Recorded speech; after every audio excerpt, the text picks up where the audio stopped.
kasih atas kesempatan yang diberikan. Pada kesempatan kali ini, saya Juan Carlos akan mempresentasikan tentang double exponential smoothing. Nah, selanjutnya itu, apa sih itu double exponential smoothing? Double exponential smoothing ini adalah metode peramalan dalam analisis deret waktu yang digunakan untuk menangani data yang memiliki tren. Metode ini merupakan pengembangan dari exponential smoothing sederhana yang hanya mempertimbangkan rata-rata dengan memberi bobot lebih pada data tertentu. Selanjutnya, kelebihan dari double exponential smoothing yang pertama itu mengatasi tren, mampu menangani data deret waktu yang memiliki tren linear, sehingga memberikan hasil prediksi yang lebih akurat dibandingkan dengan metode smoothing sederhana. Selanjutnya itu perhitungan yang relatif sederhana. Meskipun melibatkan dua komponen, level dan tren, perhitungannya itu masih relatif sederhana dan mudah diimplementasikan dengan rumus matematis atau perangkat lunak. Yang ketiga itu prediksi jangka pendek yang baik.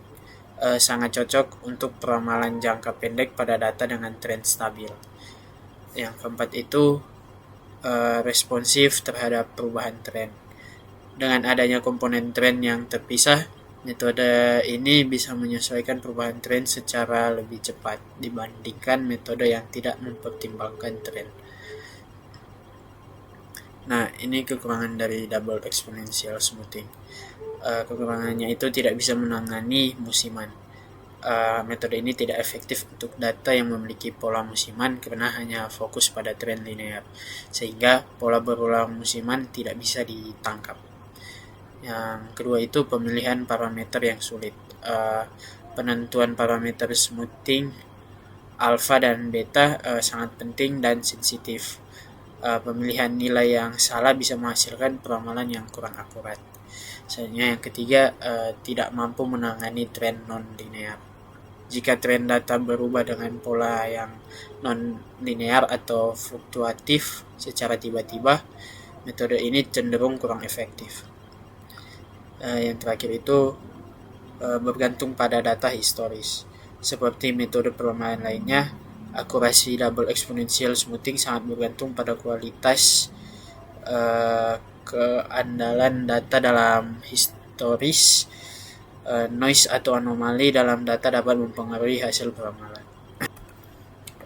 Nah, selanjutnya itu kegunaan dari double smoothing. Yang pertama itu peramalan penjualan sangat berguna untuk memprediksi penjualan produk atau jasa di masa depan, terutama ketika ada tren peningkatan atau penurunan yang stabil, seperti dalam bisnis retail atau manufaktur. Yang kedua itu peran keuangan, membantu dalam meramalkan pendapatan, pengeluaran, dan arus kas berdasarkan tren data keuangan masa lalu, sehingga perusahaan bisa membuat keputusan keuangan yang lebih tepat. Selanjutnya itu peramalan permintaan, digunakan untuk memprediksi permintaan produk agar perusahaan dapat mengatur inventaris dan produksi sesuai tren yang terlihat dalam data historis. Selanjutnya itu kita akan menyelesaikan soal latihan yang dimana kita akan mencari data minggu ke-6 menggunakan metode double smooth. Nah, bisa kita lihat di sini ini data-data minggu dari minggu 1 sampai minggu ke-6. Cuman di sini datanya masih terisi cuman minggu 1 sampai minggu ke-5 dan kita akan mencari data minggu ke-6.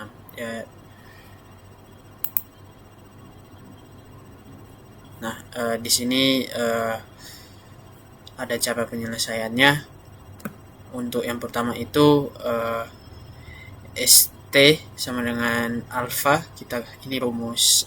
Yang pertama itu ST sama dengan alpha kita kali dengan XT, lalu kita tambahkan dengan hasil dari dalam tanda kurung 1 kurang A, kita kali dengan ST kurang 1. Nah, bisa kita lihat di sini S1 itu sama dengan 13. Kita akan mencari hasil dari data minggu.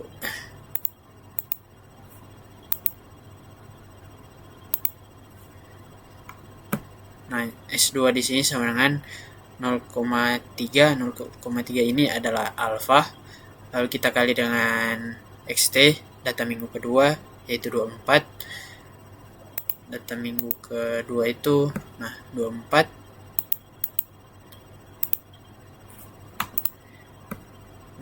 Lalu kita tambahkan dengan 0,27. 0,7 ini hasil dari 1 kurang A, dan kita kalikan dengan 13, yaitu ST, yaitu minggu pertama. S1 13, hasilnya itu 16,3. Dan selanjutnya itu dari S1 sampai S3 itu hasilnya, cara pencariannya itu sama, langkah-langkahnya sama. Selanjutnya itu S double T sama dengan alfa kali XT tambah dalam kurung 1 kurang A, kita kali dengan S double T kurang 1. Nah, pertama-tama itu S double 1 ini sama dengan 13. Lalu S double 2 sama dengan 0,3, kita kali dengan 16,3. 16,3 ini hasil dari data S2 minggu kedua ini, kita cari 16,3. Nah, ini data single smoothing ST yang kedua, 16,3.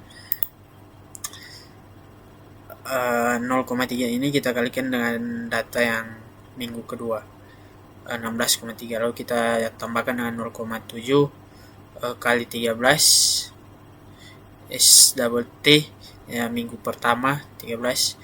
Jadi di sini 0,3 kali 16,3, hasilnya ini kita jumlahkan dengan hasil 0,7 kali 13, dan hasilnya dapat 13,99. Selanjutnya itu S3 sampai S5, langkah-langkahnya itu sama, pencarian langkah-langkahnya sama. Selanjutnya itu rumus dari alfa T sama dengan 2 kali ST kurang S pangkat S double T. Alfa 1 itu sama dengan 13. Nah, selanjutnya alfa 2 itu sama dengan 2. Duanya ini kita kalikan dengan 16,3. 16,3, lalu kita kurangi dengan hasil dari minggu kedua. Di sini kita cari hasil dari S double T, yaitu double smoothing, 13,99. Hasilnya itu kita kalikan 13,99 sama dengan 18,61 hasilnya. Dan seterusnya, cara pencarian itu langkah-langkahnya sama. Selanjutnya itu BT atau beta sama dengan A per 1 kurang A, kita kali dengan dalam kurung ST kurang S double T. Di sini bisa kita lihat B1 itu sama dengan 0. Nah, selanjutnya B2 itu sama dengan 0,3 per 0,7. Lalu kita kalikan dengan 16,3 kurang 13,99. Pertama-tama itu kita kalikan, kita jumlahkan itu 16,3 kurang 13,99. Lalu hasilnya itu kita dengan 0,3 per 0,7, dan hasilnya itu 0,99. Untuk selanjutnya itu pencariannya itu sama hasilnya. Nah, hasilnya itu seperti ini.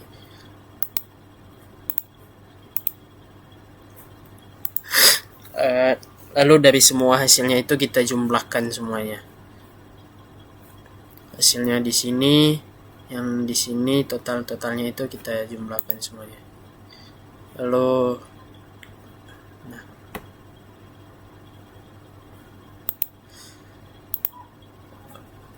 Sekian dari saya, terima kasih.